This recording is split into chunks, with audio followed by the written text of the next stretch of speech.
The crisp autumn air carried a hint of promise as Mason Reynolds stepped out of his limousine onto the gleaming sidewalk of Fifth Avenue. New York City's financial district towered around him, a concrete testament to ambition and power. As CEO of Reynolds Pharmaceuticals, one of America's largest pharmaceutical conglomerates, Mason had built an empire that stretched from coast to coast with facilities in over 30 countries. Tonight's dinner at the Pinnacle, the exclusive restaurant on the 70th floor of the Reynolds Tower, wasn't just another business meeting. It represented the culmination of Mason's lifelong dream, a $15 billion expansion into cutting-edge genetic therapy that would revolutionize treatment for rare diseases. The board was meeting to finalize the vote, and Mason's younger brother, Ethan, had arranged this dinner to celebrate what seemed an inevitable victory.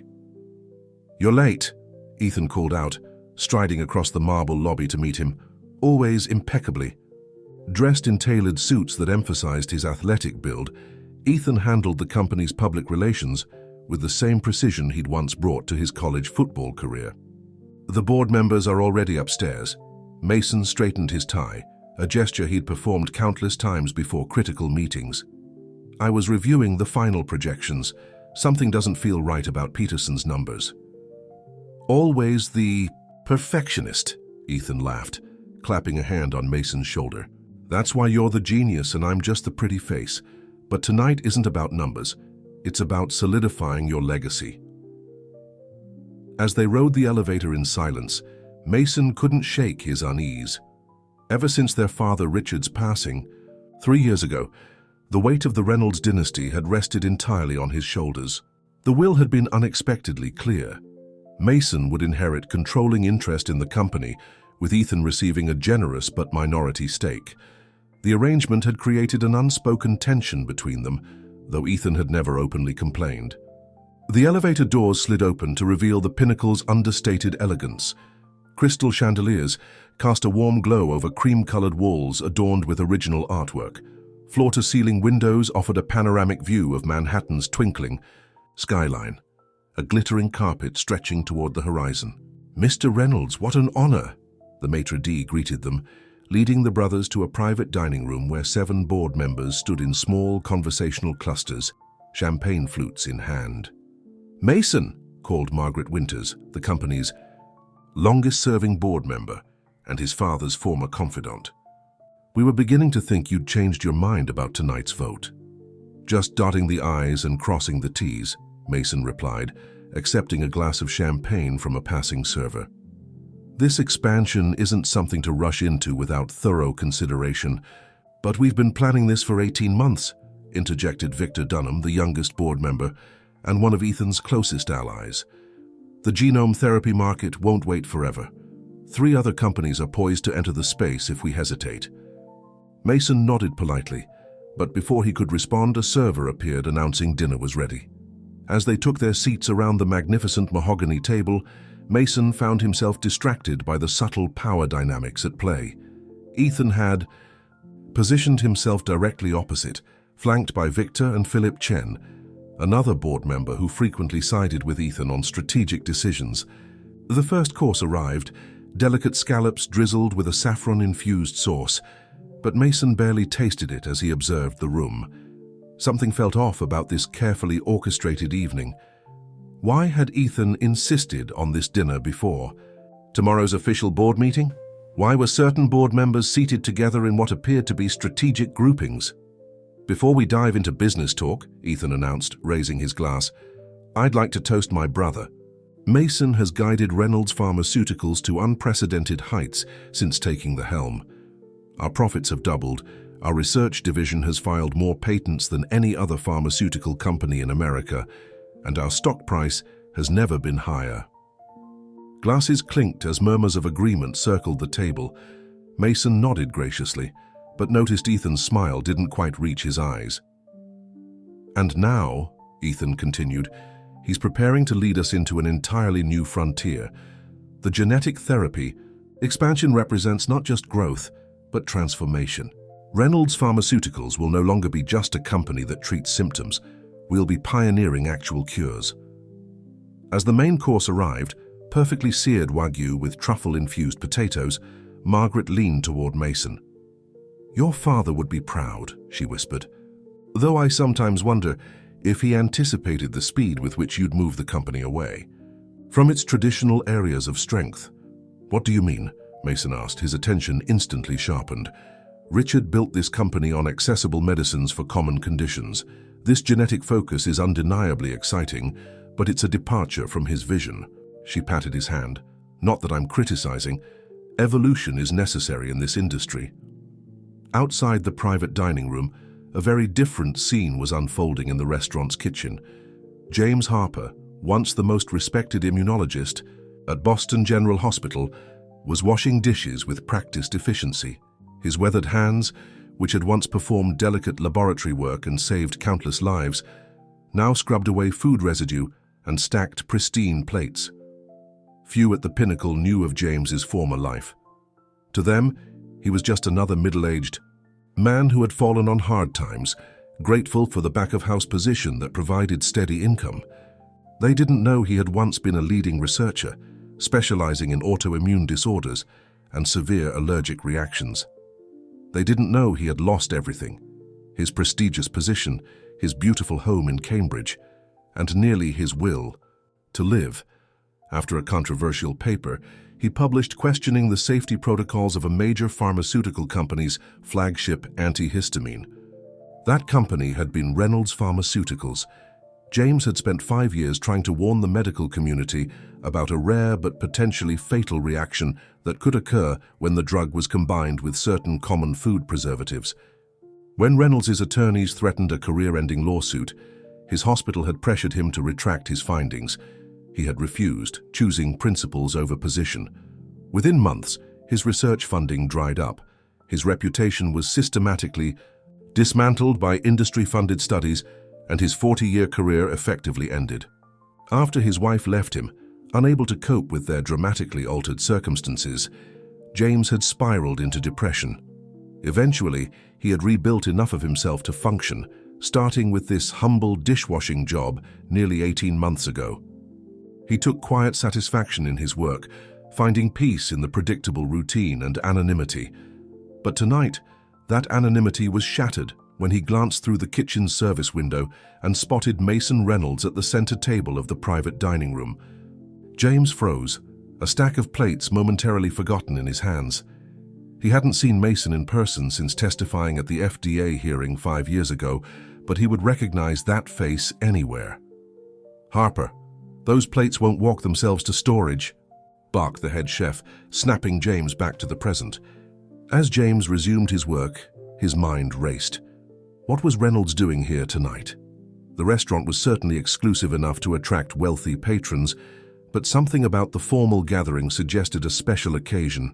When he overheard a server mentioning a big expansion announcement to the bartender, pieces began falling into place. In the private dining room, the atmosphere had subtly shifted as dinner progressed. What had begun as a celebration increasingly felt like a carefully orchestrated performance to Mason. Several board members were directing pointed questions about the expansion's risks, questions they had never raised during previous meetings. "The projected ROI timeline seems optimistic," noted Philip Chen, consulting the tablet before him, "particularly with the FDA's new stricter approval process for genetic therapies." "We've accounted for regulatory hurdles in our projections," Mason replied evenly. "Our preliminary discussions with the FDA have been promising. Still," Victor added, "the capital requirements are substantial. Have we fully explored partnership options that might mitigate our exposure?" Mason's gaze narrowed. "We've always maintained that keeping this technology in-house preserves both our competitive advantage and our profit margins." Ethan cleared his throat. "Actually, there's something I wanted to discuss with everyone tonight. I've been in preliminary talks with Westlake Biotech about a possible collaboration on this project." The table fell silent. Mason stared at his brother. "This is the first I'm hearing about this." "It's very recent," Ethan replied smoothly. "Their CEO approached me at the healthcare conference in Boston last week.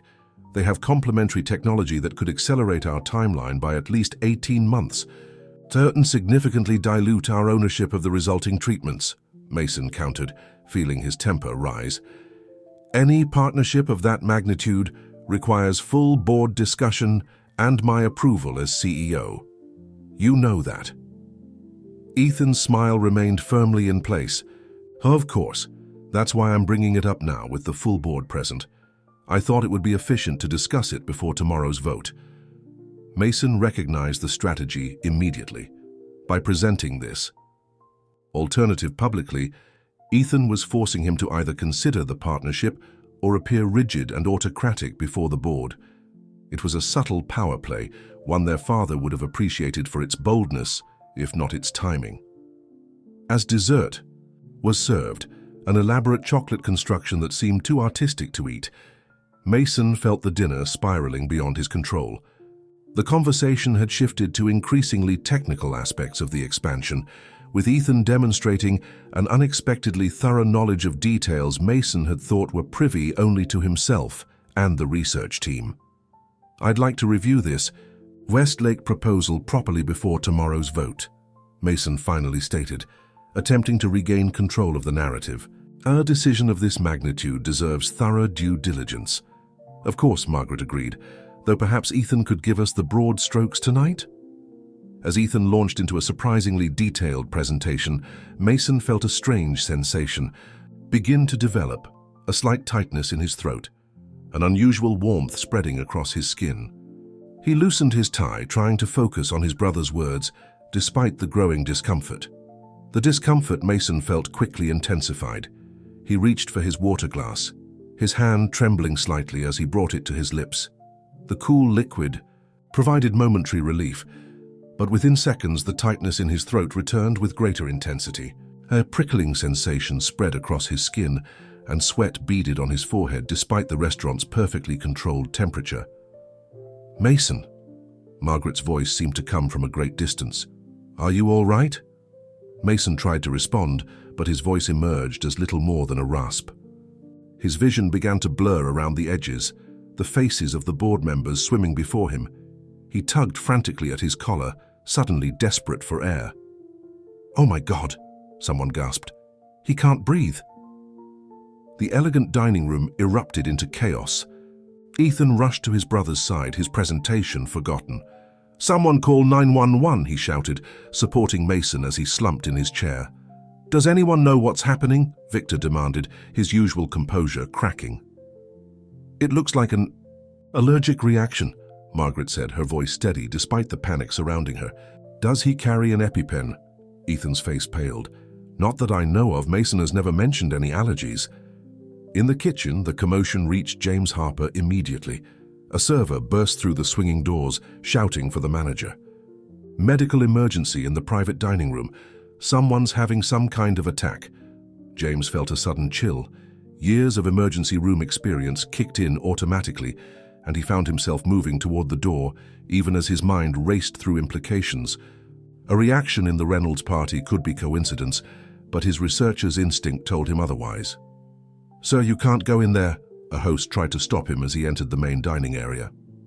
"I'm a doctor," James replied firmly, his voice finding an authority he hadn't used in years. "Former chief of immunology at Boston General." The host hesitated just long enough for James to push past him and stride toward the private dining room. Inside, he found a scene of confusion. Mason Reynolds sat slumped in his chair, his face alarmingly flushed, his breathing labored and wheezing. Ethan hovered beside him, panic evident in his expression despite his attempts to appear in control. "I'm a doctor," James announced, and the room parted before him. No one questioned his stained kitchen uniform or his weathered appearance. The emergency overrode all social barriers. James knelt beside Mason, quickly assessing his symptoms. "How long has he been like this?" "Just a few minutes," Margaret answered. "It came on suddenly during dessert." James checked Mason's pulse, rapid and thready, and noted the hives beginning to form on his neck. "This is anaphylaxis," he stated with clinical precision. "Has he eaten anything unusual tonight? Any known allergies?" "None that I know of," Ethan replied, his voice tight. "We've been served the same food all evening." James's mind worked through possibilities with practiced speed. Does the kitchen use any preservatives containing sulfites in their preparations, particularly in the sauces or desserts? I don't know, Ethan stammered. We need to act quickly, James said, turning to the room at large. Does anyone have an EpiPen, any form of epinephrine? Blank faces stared back at him. Mason's breathing was becoming more labored, his lips taking on a bluish tinge. The ambulance is at least 8 minutes out, the restaurant manager informed them, phone clutched in his hand. James made a split-second decision. I need a sharp knife, alcohol wipes if you have them, and a hollow tube. A pen with the ink removed will work. When no one moved immediately, he barked, now he can't breathe. The authority in his voice galvanized action. The manager rushed to comply, returning moments later with the requested items. With steady hands that belied his years away from medical practice, James prepared to create an emergency airway. What are you doing? Ethan demanded, his face contorted with fear. Saving his life, James replied simply. With practiced precision, he created a small incision and inserted the improvised breathing tube. Almost immediately, Mason's color improved slightly as oxygen began to flow more freely. Keep him upright, James instructed Ethan, maintaining pressure around the makeshift airway. Help is coming, but this will keep him stable. The minutes until the paramedics arrived seemed eternal, but James never wavered, monitoring Mason's vital signs with the focus of a battlefield medic. When the emergency team finally burst into the room, he delivered a concise report using medical terminology that clearly established his credentials. Suspected anaphylactic reaction, origin unknown. Patient presented with respiratory distress progressing to near-complete airway obstruction. I performed an emergency cricothyrotomy approximately 7 minutes ago. Pulse has remained stable. At 110, blood pressure unknown, but perfusion appears adequate. The lead paramedic nodded respectfully. Nice work, doctor. We'll take it from here. As the professionals transferred Mason to a gurney, administering epinephrine and attaching monitoring equipment, Ethan turned to James with naked gratitude in his eyes. You saved my brother's life. I don't know how to thank you. Just make sure the hospital gets his complete medical history, James replied, suddenly acutely aware of his dishwashing uniform and the curious stares from the board members. This reaction was severe enough to suggest previous sensitization. Ethan frowned, but he doesn't have allergies, at least none that he's ever mentioned. James was prevented from responding by the arrival of 2 police officers, summoned as standard procedure for any emergency involving an improvised medical procedure.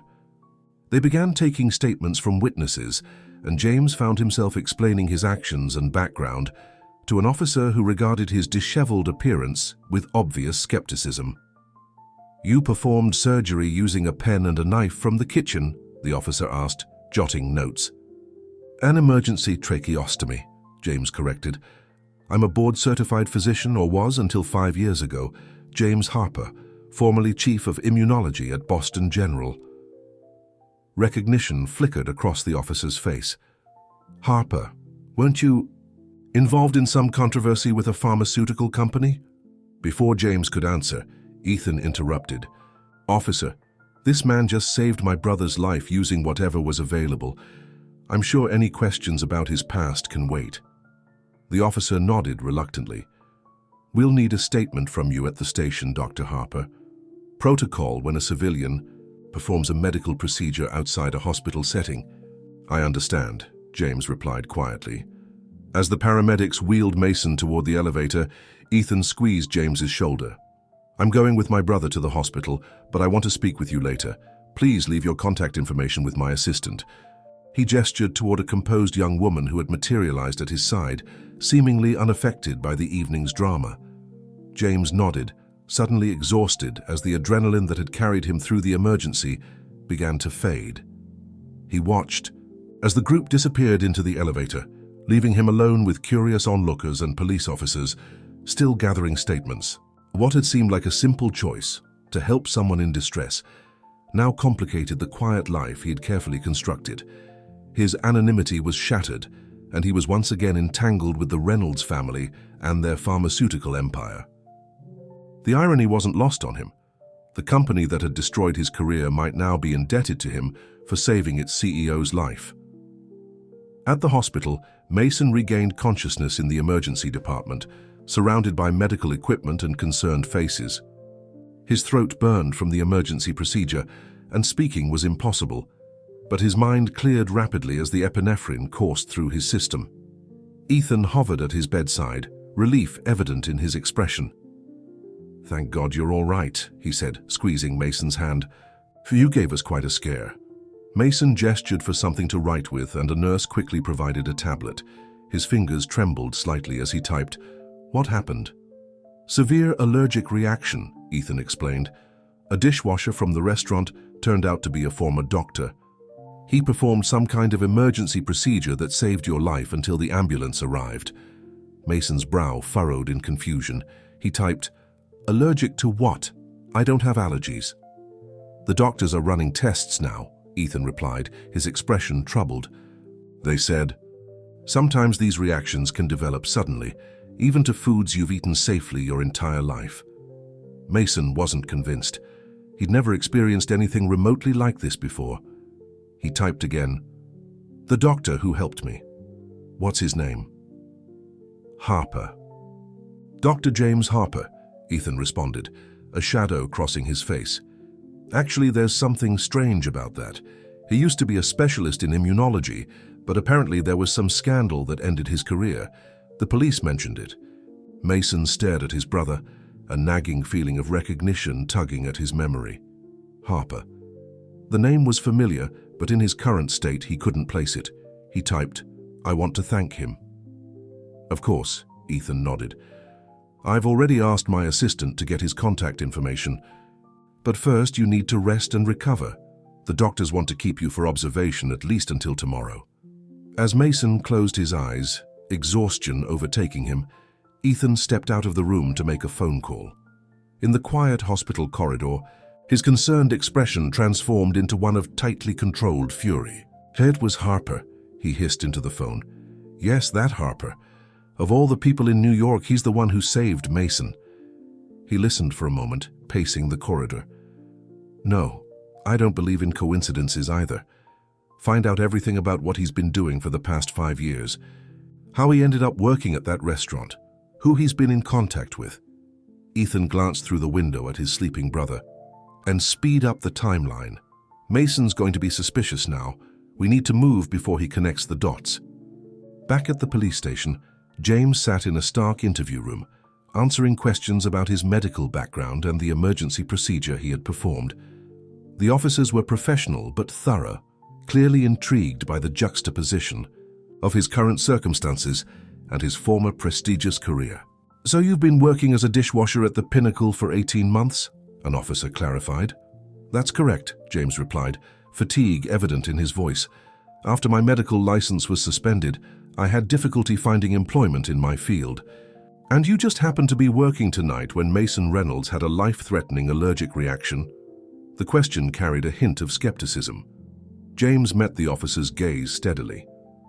"If you're implying I had something to do with causing the reaction, that's absurd.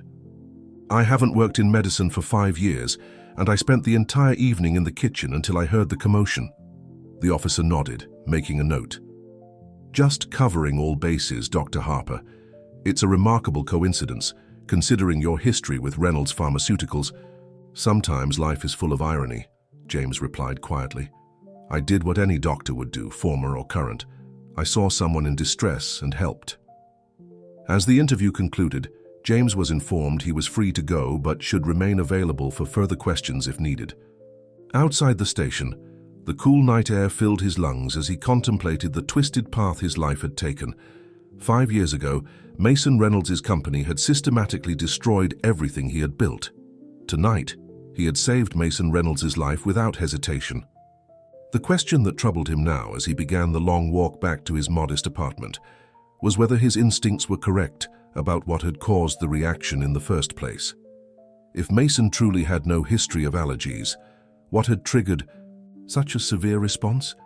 And why did James have the unsettling feeling that this wasn't a simple case of bad luck or an unknown sensitivity? As dawn broke over New York City, 3 people lay awake, their minds churning with questions and suspicions.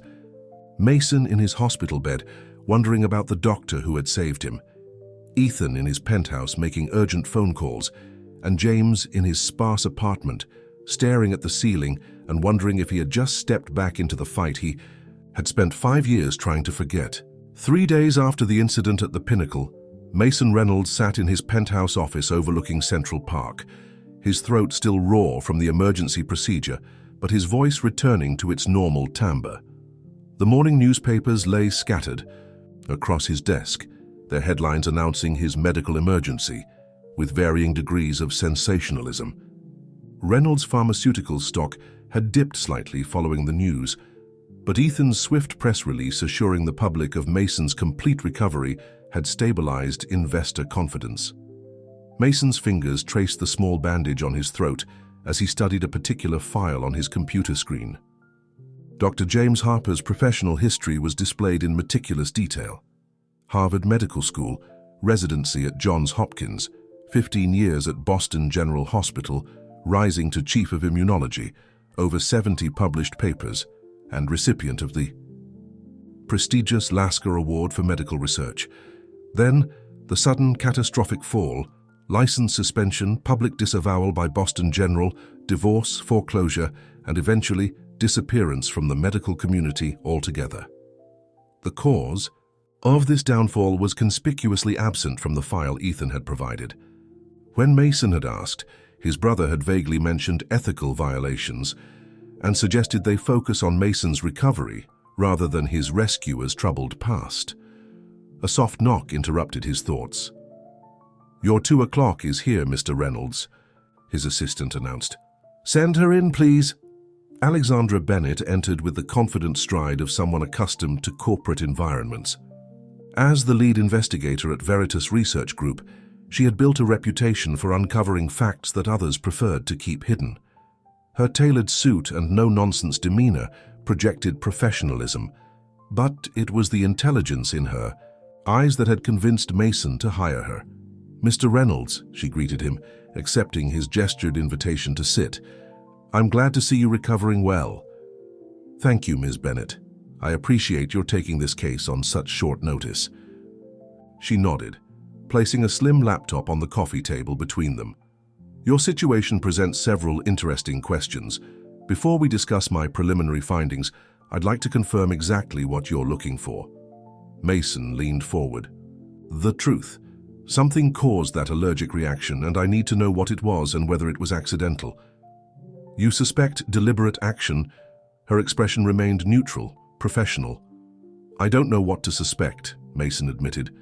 "I've never experienced allergic reactions before. The hospital found traces of a compound called methylisothiazolinoin in my blood work, a preservative commonly used in cosmetics and some food preparation, but according to the restaurant, they don't use it in their kitchen." Alexandra made a note. "And you've engaged me privately without informing your company's security team or your brother. May I ask why?" Mason hesitated, measuring his words carefully. "Let's call it an abundance of caution. Until I understand what happened, I prefer to keep this investigation contained." "Understood." She turned her laptop to face him. "I've begun with Dr. James Harper, as he seems to be the most unusual element in this situation. His presence at the restaurant at that precise moment deserves scrutiny." As Alexandra outlined Harper's history, Mason's suspicions transformed into a growing sense of unease. The ethical violations Ethan had mentioned turned out to be Harper's public accusations against Reynolds Pharmaceuticals 5 years earlier. Harper had published research claiming that allergenics, one of their flagship antihistamines, could paradoxically trigger severe reactions when combined with certain preservatives, specifically compounds like methylisothiazolinoin. Reynolds Pharmaceuticals sued him for defamation. Alexandra continued. "Your company's research team produced contradictory studies, and the FDA ultimately ruled there was insufficient evidence to require a label change or recall." "I remember this now," Mason said slowly, "but I wasn't directly involved. My father was still CEO, and I was running our European division." Alexandra nodded. "According to my sources, your father took Harper's claims as a personal affront. Reynolds Pharmaceuticals didn't just refute his research, They systematically dismantled his credibility. The legal team contacted his colleagues, his hospital board, even his research assistants. Within months, Boston General asked for his resignation. Mason stared out the window at the expanse of Central Park, autumn leaves creating a tapestry of gold and crimson. His father had always been ruthless with perceived threats to the company, but this level of personal destruction seemed extreme, even for Richard Reynolds. And now, by pure coincidence, Harper happens to be working at the restaurant where I have a severe allergic reaction to precisely the compound he warned about. Mason turned back to Alexandra. That stretches credibility. It does, she agreed. But my preliminary investigation suggests Harper has been employed at the Pinnacle for over 18 months, long before your dinner was scheduled.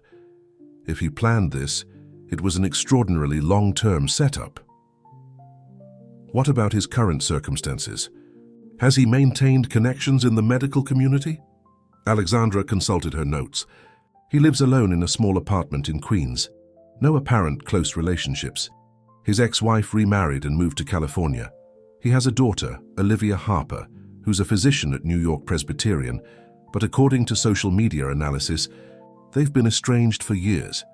So we have a disgraced doctor who lost everything after challenging my family's company, who just happens to be present to save my life, using his specialized medical knowledge.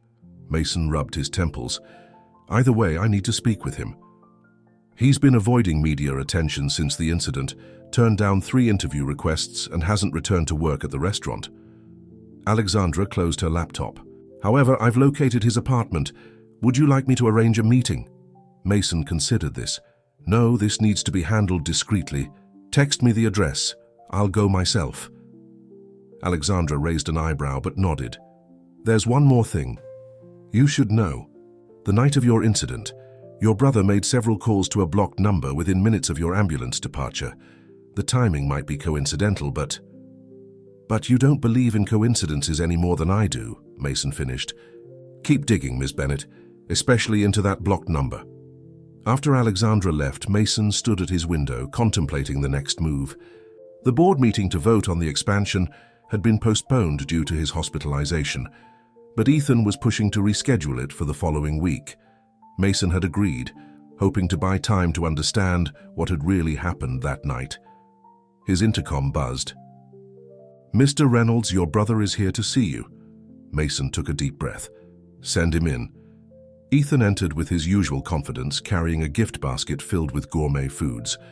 The board sent this, he explained, placing it on a side table. Everyone's asking about you. I'm recovering well, Mason replied, studying his brother's face for any sign of duplicity. The doctors say there shouldn't be any lasting effects. Thank God for that doctor being there, Ethan said, settling into a chair, though I've been looking into his background. Did you know he had some history with our company? Mason kept his expression neutral. I've been briefed. Seems like an extraordinary coincidence. That's putting it mildly. Ethan leaned forward. Mason, I don't want to sound paranoid, but what if this wasn't a coincidence? What if Harper has been waiting for an opportunity like this? To do what? Save my life? To get close to you? To resurrect his old claims against allergenics? Ethan's concern appeared genuine. The timing is suspicious. Just as we're about to launch the biggest expansion in company history, you have a medical emergency that pulls a former critic of our products back into our orbit. Mason considered how much to reveal.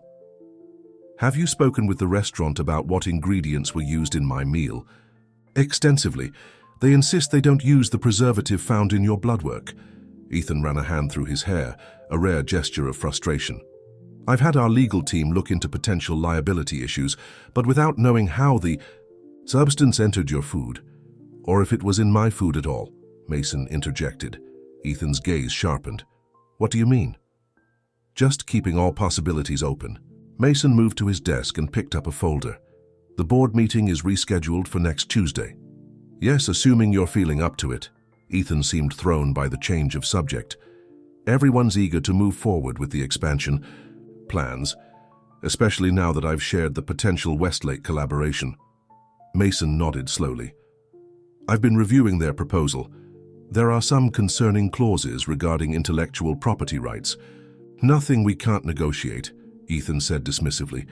Their genomic sequencing technology would cut our development time in half. Perhaps. But I'm not convinced rushing is in our best interest. Mason set the folder down deliberately. I think we should postpone the vote for another month until we have more complete information. Ethan's composure slipped momentarily, revealing a flash of frustration. Mason, every week we delay costs millions in potential market position. 3 other companies are moving into this space. I'm aware of the competitive landscape. I'm also aware that I nearly died last week, and I'd like to understand why before making the biggest decision of our company's history. A tense silence stretched between them before Ethan nodded, his smile returning. Of course. Your health comes first. I'll let the board know we're looking at next month instead. He stood to leave, then paused. Have you spoken with Harper since that night? Not yet, Mason replied truthfully. Why? Just curious. I sent him a thank you gift, but he hasn't acknowledged it. Ethan shrugged. Let me know if you do connect with him. I'd like to express my gratitude in person. After Ethan left, Mason waited 15 minutes before calling his driver. The address Alexandra had provided was in a modest neighborhood, in Queens, far from the luxury Mason was accustomed to. He changed into a simple suit without his usual designer accessories, an attempt at inconspicuousness that probably wouldn't fool anyone who knew him, but might avoid drawing attention, in a middle-class neighborhood. James Harper's apartment building was a well-maintained but aging structure, its brick facade suggesting it had been built sometime in the 1970s. Mason hesitated in the lobby, suddenly uncertain about this impromptu visit. What exactly did he hope to achieve by confronting the man who had both warned about the dangers of his company's product and saved his life? Taking a deep breath, Mason pressed the intercom button for apartment 3B. After a long pause, a cautious voice responded, Yes? Dr. Harper, it's Mason Reynolds. I'd like to speak with you if that's possible. Another lengthy silence followed before the door buzzed open. Mason took the stairs slowly, his body still recovering from the ordeal. On the 3rd floor, he found Harper waiting in his doorway, surprise evident on his weathered face. I didn't expect a personal visit, Harper said, his tone neutral but eyes wary. Especially not from someone who should still be resting. I needed to thank you in person, Mason replied, and to ask you some questions that I couldn't trust to subordinates. Harper studied him for a moment before stepping aside. Come in. So then, though I don't have much to offer in the way of hospitality, the apartment was small but meticulously organized. Bookshelves lined the walls, filled with medical texts and scientific journals. A desk in the corner held a modest laptop, surrounded by neatly stacked papers. This was the home of a man who had lost his possessions, but not his intellect or discipline. You could have gone to the media, Mason said, declining Harper's gesture toward the single armchair and remaining standing. Made quite a story out of saving the life of the man whose company destroyed your career. I'm not interested in publicity, Harper replied simply. I did what any doctor would do. But not every doctor would recognize anaphylaxis so quickly or know how to perform an emergency tracheotomy with restaurant supplies. Mason watched Harper carefully. Especially not anaphylaxis triggered by a compound you specifically warned about 5 years ago. So you know about that, Harper said, his expression unchanged, but his posture tensing slightly. He moved to the kitchenette and filled an electric kettle.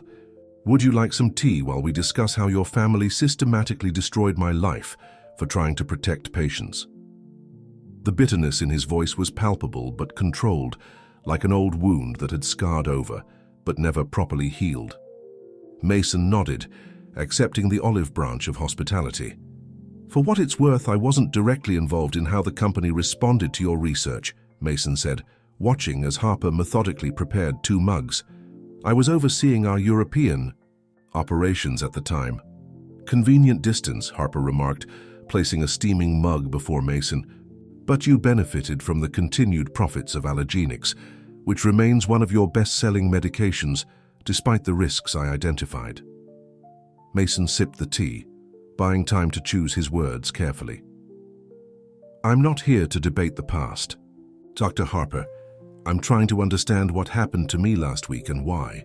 I had a severe anaphylactic reaction to methylisothiazolinone, most likely introduced through your food or drink. Harper's clinical detachment returned as he spoke. Exactly the reaction I documented in my research 5 years ago when patients taking allergenics were exposed to that compound. But I wasn't taking allergenics, Mason countered. Harper's eyebrows rose slightly. Are you certain? It's often prescribed for seasonal allergies, which are particularly severe in New York this autumn. Mason started to deny it, then paused, remembering the prescription his personal physician had given him 3 weeks earlier when he complained of mild congestion. He had taken the medication without paying much attention to what it was. He trusted his doctor implicitly and rarely questioned his recommendations. I might have been, he admitted, but that still doesn't explain how the preservative entered my system at that specific dinner. Harper set down his mug. That's the question, isn't it? The timing seems remarkably convenient, just as you were about to vote on a major company expansion. His eyes narrowed. Who would benefit if you were temporarily incapacitated, Mr. Reynolds, or permanently silenced? The bluntness of the question hung in the air between them. Mason had been circling the same dark suspicion since waking in the hospital, but hearing it spoken aloud made it impossible to ignore. My brother has been pushing for this expansion for months, Mason said carefully. He's also been secretly negotiating a partnership I wasn't aware of, and would gain control of the company if something happened to you, Harper pressed. Not exactly. Our father's will established a complex succession plan. Ethan would gain more influence, but the board would ultimately control major decisions until a new CEO was appointed. Mason frowned. It's not that simple. Power rarely is. Harper leaned forward. Mr. Reynolds, I've spent 5 years watching my life's work be dismissed and my reputation destroyed by your company. I had every reason to hate you and your family. But when I saw you struggling to breathe, I didn't hesitate to help because that's who I am. A doctor who took an oath to preserve life. I believe you, Mason said quietly, and I'm grateful. But that still leaves me with a mystery, and potentially the threat. If someone deliberately exposed me to that preservative knowing I was taking allergenics, then they either wanted to scare you or silence you, Harper finished. And they knew enough about my research to use the specific interaction I had documented. Mason stood and paced the small apartment, mind racing. The hospital is keeping my medical records confidential at my request, but my personal physician would have known what medications I was taking. Dr. William Prescott, Harper said, surprising Mason. He's been your family's physician for over 20 years. I looked him up after the incident. We attended the same medical conference in 2016, though I doubt he remembers me. You've been investigating me, Mason observed without accusation. I've been trying to make sense of what happened, Harper corrected. Professional habit. When faced with an unusual case, gather all relevant data. A sudden knock at the door startled both men. Harper moved cautiously to the peephole, then turned to Mason with alarm. It's your brother. Mason froze momentarily. He must have had me followed. There's a fire escape through my bedroom window, Harper said quickly, surprising himself with the offer of escape. If you'd prefer to avoid an encounter. Mason considered. This then shook his head. No. I need to understand what's happening. Let him in. Harper opened the door to reveal Ethan, impeccably dressed as always, but with an uncharacteristic tension around his eyes. His gaze darted from Harper to Mason, surprise quickly masked by a practiced smile. Mason, this is unexpected. Your assistant said you were resting at home. Ethan stepped inside without waiting for an invitation. Dr. Harper, I've been trying to reach you to express my gratitude. No need for thanks, Harper replied stiffly. I was just discussing the incident with your brother. I see. Ethan's smile remained fixed as he turned to Mason. Any particular reason you didn't mention you were coming here? Any particular reason you followed me? Mason countered. The tension in the small apartment was palpable as the brothers stared at each other, years of unspoken competition and resentment suddenly visible in their postures. "Your security team noted you left without your usual protection," Ethan said smoothly. "Given your recent medical emergency, I was concerned." "How thoughtful," Mason replied, his tone making it clear he didn't believe the explanation. "Dr. Harper has been sharing his insights about my allergic reaction. Did you know I was taking allergenics before the dinner?" If the question rattled Ethan, he didn't show it. "Of course not. Why would I know your medication details?" "Because you've always taken an interest in every aspect of my life," Mason said. "And because allergenics is our product, a product that Dr. Harper here warned could cause exactly the reaction I experienced when combined with certain preservatives." Ethan's expression hardened slightly. "Are you implying something, Mason?" "I'm asking questions," Mason replied, "like how a preservative that isn't used in the Pinnacle's kitchen somehow found its way into my system at that particular dinner." Harper watched the exchange with the careful attention of a scientist observing an experiment, noting the subtle shifts in Ethan's expression and body language. Something in the younger Reynolds' controlled response struck him as rehearsed. "I think," Ethan said carefully, "that you're looking for conspiracy where there's only coincidence. The strain of your position, combined with this medical scare, is making you paranoid." "Perhaps," Mason conceded. "Or perhaps I'm finally seeing clearly." He turned to Harper. "Thank you for your time, Doctor. Our conversation has been illuminating." "You're welcome to continue it any time," Harper replied, understanding passing between them. As the Reynolds brothers prepared to leave, Harper's phone rang. He glanced at the screen and his expression changed dramatically. "Excuse me, I need to take this. It's my daughter." He stepped into the bedroom, leaving the brothers in uncomfortable silence. Through the thin walls, they could hear his surprised voice. "Olivia? Yes, it's me. No, I'm fine." "What? When?" Mason used the moment to study his brother more carefully. Ethan appeared collected as ever, but there was something in his eyes, a calculation, an assessment of the situation that seemed misplaced if he were truly just concerned about Mason's well-being. Harper emerged from the bedroom, his face pale. "I apologize, but I need to leave immediately. My daughter's been in an accident, nothing life-threatening," he added quickly, seeing Mason's alarm. "But she's asking for me." "Of course," Mason said. "We'll go. I hope she's all right." Outside the building, Mason's driver waited with his luxury sedan, a conspicuous presence in the modest neighborhood. Mason turned to Ethan before getting in. "I'll see you at the office tomorrow. We have much to discuss." "Indeed we do," Ethan agreed, his smile not reaching his eyes. "Rest well, brother." As Mason's car pulled away, Ethan remained on the sidewalk watching until it disappeared around a corner. Then he pulled out his phone and dialed a number. "We have a problem," he said without preamble when the call connected. "Mason's been talking to Harper." "Yes, that Harper." He listened for a moment, his expression darkening.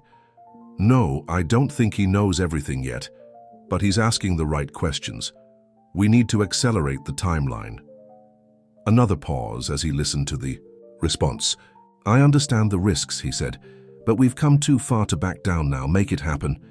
He ended the call and hailed a taxi, his mind already racing through contingency plans. In his car, Mason was making a call of his own to Alexandra Bennett.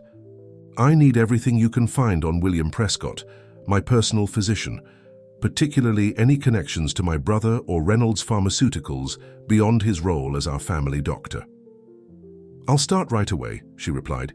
"There's something else you should know. I've identified the blocked number your brother called after your incident. It belongs to Victor Dunham." "The board member?" Mason frowned. "That's not necessarily suspicious. They work closely on PR matters." "True," Alexandra agreed, "but according to phone records, they spoke 5 times in the hour after your reaction, and Dunham immediately called someone at Westlake Biotech." The pieces were beginning to align in Mason's mind, forming a picture he didn't want to see but couldn't ignore.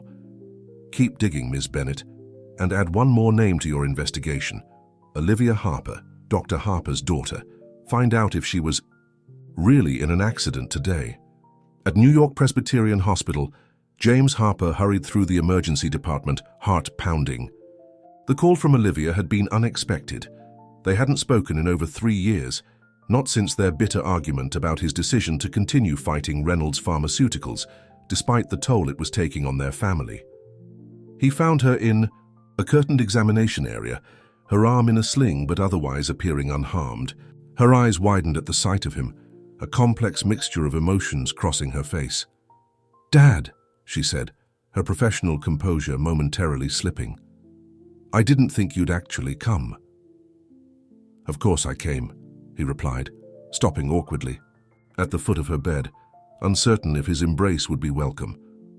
"What happened?" "Car sideswiped my bike on the way to work. Nothing serious, mild shoulder sprain." She studied him, noting the new lines in his face, the grey that now dominated his once dark hair. "You look tired." "I've had an interesting week," he said with deliberate understatement. "But never mind that. Why did you call me after all this? Time?" Olivia glanced around to ensure privacy before lowering her voice. "Because I think you were right all along, and you might be in danger." She reached for her bag with her good arm and withdrew a folder. "A patient was admitted last night with symptoms that matched exactly what you described in your paper about allergenics. The paper, everyone claimed, was fraudulent." Harper took the folder with trembling hands. "You've been following my work?" "Just because I was angry doesn't mean I stopped believing in you," she said quietly. "When I saw this case, I pulled the patient's history. He's been taking allergenics for seasonal allergies, and his partner confirmed he ate at a restaurant that uses methylisothiazolinone in some of their cleaning products." Harper flipped through the charts, his medical mind immediately recognizing the pattern he had documented years ago. "This is textbook interaction toxicity." "Exactly." Olivia leaned forward. "And then I heard about what happened with Mason Reynolds and realized you were involved somehow. The timing seemed too coincidental." "It is," Harper confirmed, quickly summarizing his interactions with Mason. "Someone deliberately exposed him to trigger that reaction, Olivia. Someone who knew about my research and used it." "But who would benefit from harming Reynolds?" she asked. Harper closed the folder, his expression grim. "That's what Mason is trying to determine. But whoever it is, they know enough about my work to use it as a weapon. And if they realize I'm helping him investigate..." The implication hung in the air between them. Olivia reached out and squeezed his hand, the first physical contact they'd shared in years. "Be careful, Dad. Maybe this time stay away from the Reynolds family." "I can't," he said simply. "Not when my research is being used to harm people. Not when the truth might finally come to light." Olivia sighed, recognizing the stubborn determination that had defined her father's career, the same quality that had cost him almost everything. "Then at least don't do it alone this time." She handed him a business card. "This is a journalist who's been investigating Reynolds Pharmaceuticals for an exposé. She reached out to me months ago, but I was too afraid of stirring up the past to talk to her. Maybe now is the time." Harper looked at the card. The name Rebecca Mitchell was printed alongside the logo of one of the country's most respected investigative news organizations. "You're sure about this?" "No," Olivia admitted with a small smile. "But you taught me that sometimes you have to take a stand even when it's terrifying." As they continued talking, reconciling years of distance, neither noticed the nurse who had paused outside the curtain, listening intently before walking away to make a phone call. Within hours, the conversation in that hospital room would set in motion events that none of them could have anticipated, events that would finally bring long-buried truths to light, regardless of who tried to keep them hidden. The Reynolds Pharmaceuticals boardroom buzzed with tension as executives and board members gathered for the rescheduled expansion vote. Morning sunlight streamed through floor-to-ceiling windows, illuminating the large oval table where Mason sat at the head, reviewing documents with unusual intensity. Ethan entered last, accompanied by Victor Dunham, both men engaged in hushed conversation that ceased abruptly as they noticed Mason's watchful gaze. Good morning, everyone, Mason began once all were seated. Before we discuss the genome therapy expansion, I'd like to address the incident at the Pinnacle last week. He surveyed the room, noting who met his eyes and who shifted uncomfortably. My medical team has confirmed I experienced anaphylaxis triggered by an interaction between allergenics and a preservative compound. Murmurs rippled through the room. Margaret Winters leaned forward. Mason, are you saying our own product contributed to your reaction? Yes, Mason confirmed. A reaction that, interestingly, was documented by Dr. James Harper 5 years ago in research our company aggressively discredited. Victor Dunham cleared his throat. That's ancient history, Mason. Harper's methodology was fundamentally flawed. Our research team proved that conclusively. Did they? Mason asked mildly, sliding folders to each person present. Because I've spent the past 4 days reviewing all the original data, and I find Harper's conclusions quite compelling. He nodded toward Margaret. As the board's senior medical advisor, I'd appreciate your professional opinion. As the board members leafed through the documents, Ethan's composure slipped momentarily, revealing alarm before he regained control. Mason, is this really relevant to today's vote? We're here to discuss the expansion, not revisit old controversies. Actually, they're directly connected, Mason replied, signaling to his assistant who opened the boardroom door. Alexandra Bennett entered, followed by James Harper and, to everyone's surprise, a striking young woman with Harper's determined eyes, his daughter, Olivia. For those who don't know them, this is Dr. James Harper, formerly Chief of Immunology at Boston General, and Dr. Olivia Harper, currently a physician at New York Presbyterian. Mason stood to welcome them. They've discovered evidence suggesting my allergic reaction was not an accidental occurrence. This is highly irregular, Victor protested. Bringing outsiders into a confidential board meeting, outsiders who may have saved Mr. Reynolds' life twice, Alexandra interjected smoothly. My investigation has uncovered some disturbing connections that the board should be aware of before voting on the expansion. With clinical precision, Harper outlined his original research on allergenics and the interaction that had nearly claimed Mason's life. Olivia followed with data from 3 similar cases documented at her hospital in the past month, all patients taking allergenics who had experienced severe reactions after exposure to the same preservative. But the most troubling discovery, Alexandra continued, taking over the presentation, concerns the timing of these incidents. She displayed a timeline on the boardroom's large screen. Each case occurred shortly after Reynolds Pharmaceuticals announced significant stock buybacks or strategic decisions, events that temporarily depressed stock prices before anticipated growth. Margaret studied the data, her expression grave. You're suggesting market manipulation? That someone deliberately caused these reactions to affect company stock? Precisely, Mason confirmed, but there's more. He nodded to Alexandra, who displayed a complex web of financial transactions on the screen. Over the past 3 years, a pattern of short-selling Reynolds Pharmaceuticals stock has occurred immediately before each negative public incident involving the company, she explained. These transactions were conducted through a series of shell companies that I've traced back to 2 primary sources. The room fell silent as the names appeared on screen: Victor Dunham and Westlake Biotech. Victor shot to his feet. This is absurd. You can't possibly... Sit down, Victor, Mason commanded with quiet authority. The SEC has already been provided. With this information, they're currently executing warrants related to financial fraud. Ethan's face had gone pale. Mason, whatever you think Victor has done, I assure you, I had no knowledge. That would be more convincing, Mason interrupted. If you hadn't been coordinating with him extensively. He turned to Alexandra, who displayed phone records showing dozens of calls between Ethan and Victor, often in the middle of the night, with particular concentration around the dates of company incidents. The boardroom erupted into shocked exclamations. Mason waited for the noise to subside before continuing. What you all don't know is that my father left a secondary will, one that Ethan successfully concealed from me and this board. He removed a document from his briefcase.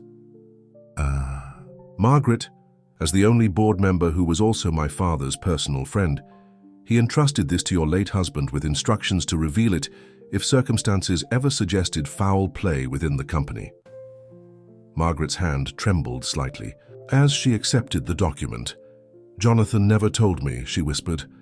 "He respected my father's privacy," Mason said gently. But before his passing last year, he confided in his attorney, who contacted me after my allergic reaction made the news. As Margaret read the document, her eyes widened. "Richard intended for you and Ethan to lead the company together as equal partners," she said, looking up at Mason. "He believed your different strengths would complement each other and prevent either of you from making the mistakes he had made." All eyes turned to Ethan, whose carefully cultivated poise had completely crumbled. "He always said I wasn't ready," he muttered, more to himself than the room. "Always Mason, the perfect son, the brilliant strategist. I had to prove I could lead too." "By orchestrating financial manipulation?" Mason demanded. "By using Harper's suppressed research to trigger medical emergencies that would affect stock prices?" "No," Ethan insisted, his voice rising. "The market strategy was Victor's idea. I just wanted the partnership with Westlake to succeed so I could show my value to the company." He turned pleading eyes to the board. "I never intended for Mason to be harmed.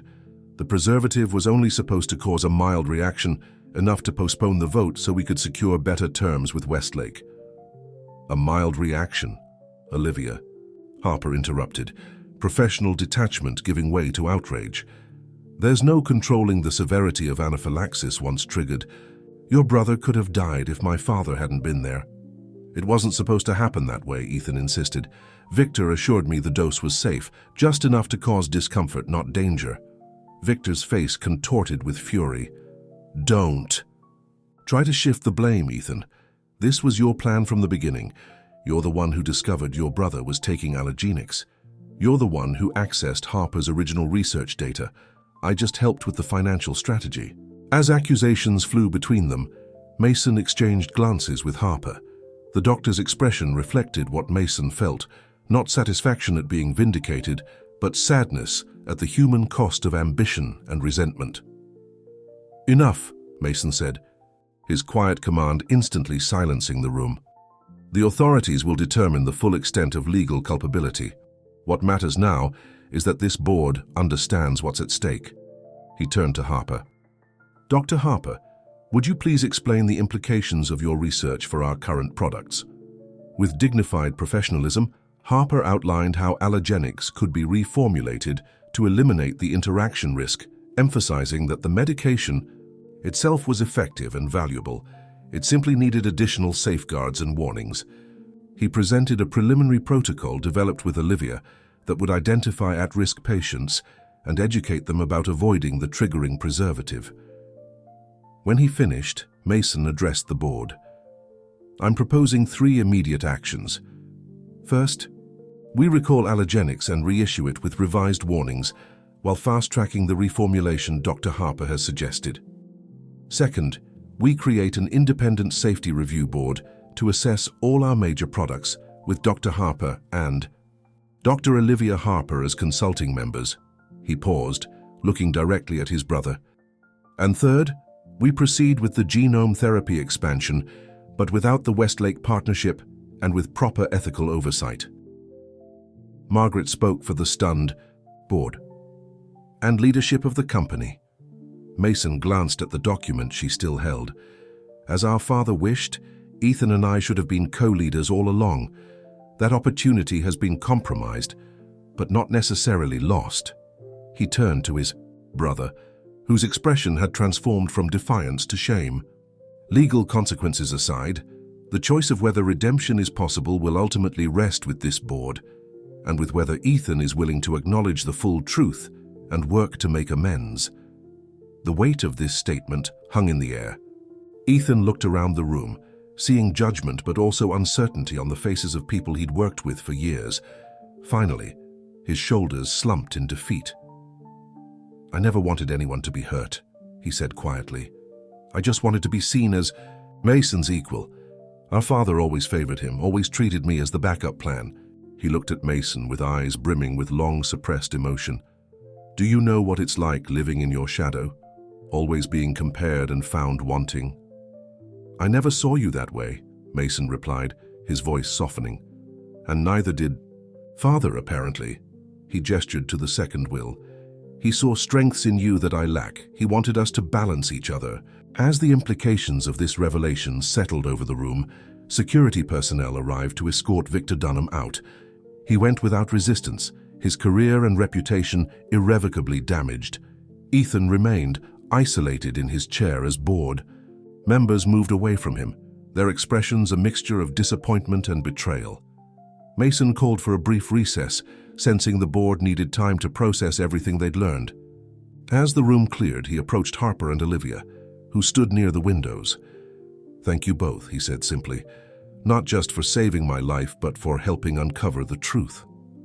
Harper nodded, his expression resolute.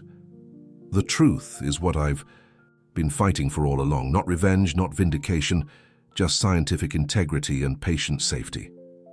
"I understand that now," Mason acknowledged, "and I want to make it right. Beyond the consulting positions I mentioned, I'd like to establish a research foundation focused on drug interaction safety, with you as its director if you're willing." Harper hesitated, glancing at his daughter. Olivia smiled encouragement. "Maybe it's time to return to research, Dad, on your terms, with proper support." "I'll consider it," Harper agreed cautiously, "though my conditions would be extensive." "I'd expect nothing less," Mason replied with genuine respect. As they continued discussing possibilities, Alexandra approached with her laptop. "Mr. Reynolds, there's something else you should see." She showed him an email she'd just received. "Rebecca Mitchell is an investigative journalist who's been building a story on pharmaceutical industry practices. She's requesting an interview about the allergenic situation." Mason skimmed the email, noting the journalist had sources suggesting widespread problems beyond what they'd discovered. "How did she learn about this so quickly?" "I contacted her," Olivia admitted. "After confirming my father's research was being vindicated, I thought the full story should come to light, not just within Reynolds Pharmaceuticals, but for all patients taking allergenics." Mason considered this, then nodded slowly. "She's right. Transparency is the only path forward." He turned to Alexandra. "Arrange the interview. No conditions, no prepared statements. It's time for complete honesty." When the board reconvened, their shock had transformed into determined focus. Mason presented his formal proposals, which passed with unanimous support, including a structured process to evaluate Ethan's future role after legal proceedings concluded. Though visibly humbled, Ethan accepted these terms with a dignity that suggested the possibility of eventual redemption. As the meeting adjourned, Mason found himself alone with Margaret at the boardroom table. The older woman studied him with a mixture of sadness and pride. "Your father would be proud of how you handled this," she said. "Not just the business decision, but the human one. Balancing justice with compassion takes remarkable strength." "I'm not sure I've achieved either yet," Mason admitted. "There's still so much to repair in the company, in our products, and with my brother." Margaret smiled gently. "The most important remedies take time, but recognizing where healing is needed, that's the crucial first step." 3 months later, James Harper stood before a classroom of medical students at Columbia University, concluding his guest lecture on pharmacological interaction research. His recent paper validating his original allergenics findings had been published in the country's most prestigious medical journal, restoring his professional reputation and bringing long overdue attention to medication safety protocols. As students filed out, he noticed Mason Reynolds waiting by the door. Their working relationship had evolved into a cautious friendship built on mutual respect and commitment to scientific integrity. The Reynolds Foundation for Pharmaceutical Safety Research, now in its early stages with Harper as research director, was attracting top talent and establishing rigorous new standards for the industry. "Impressive lecture," Mason commented as they walked across campus together. "Though I noticed you didn't mention Reynolds Pharmaceuticals by name." "The science matters more than the specific company," Harper replied, "though I appreciated the reference to our foundation's work in your interview with Ms. Mitchell last week." The journalist's series on pharmaceutical industry practices had caused ripples throughout the sector, leading to congressional inquiries and voluntary safety reviews by several major companies. Reynolds Pharmaceuticals, having already implemented comprehensive reforms, was positioned as a leader in the new accountability movement, a remarkable turnaround from potential scandal to industry model. "How's Olivia?" Mason asked as they reached the campus entrance where Olivia waited, engaged in conversation with Alexandra Bennett. The two women had formed an unexpected friendship through their shared commitment to uncovering truth. Olivia through medicine, and Alexandra through investigation. "Thriving," Harper answered with paternal pride. Her research department just received additional funding to expand their drug interaction database. As they joined the women, Mason observed the easy camaraderie that had developed among this unlikely group.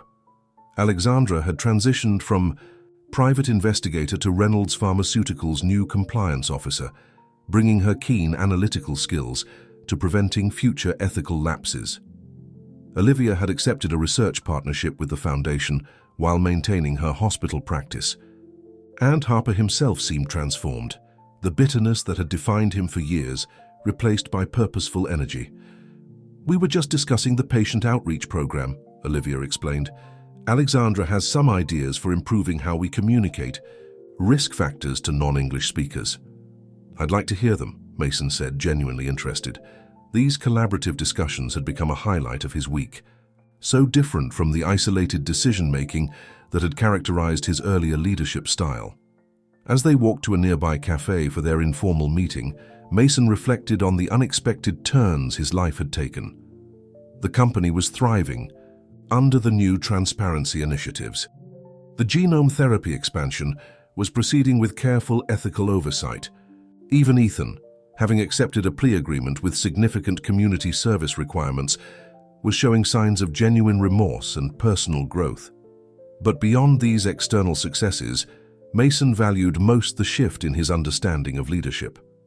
His father had been right. No single person, however talented, could navigate the complexities of modern healthcare alone. It required diverse perspectives, honest debate, and the courage to acknowledge mistakes.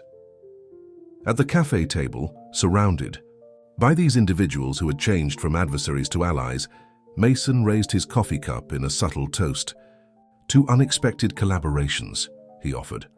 Harper met his gaze with understanding. "And to long overdue truths." As their discussion turned to future research priorities, Mason felt a certainty he had rarely experienced in his years of corporate leadership. The path forward wouldn't be easy. Transforming an industry never was. But with integrity as their foundation and truth as their compass, genuine progress was finally possible. Outside the cafe window, New York City continued its perpetual motion, people rushing past unaware of how their medical safety had been threatened and then secured within these ordinary-looking walls. But to those gathered around the small table, the significance was clear. Sometimes the most profound revolutions begin not with grand gestures, but with simple commitments to honesty, accountability, and the fundamental belief that truth, however inconvenient, must always prevail. Fimda Historia. Dear listeners, we hope Mason and Dr. Harper's journey from adversaries to allies has touched your hearts. Their story reminds us that sometimes the truth must overcome tremendous obstacles before it can finally emerge. For more captivating narratives that explore complex human relationships and ethical dilemmas, we've prepared a special playlist you can find by clicking to your left. If this story resonated with you, please don't forget to subscribe to our channel and give this video a thumbs up. Every day we bring you unique stories that explore life's complexities and moral challenges.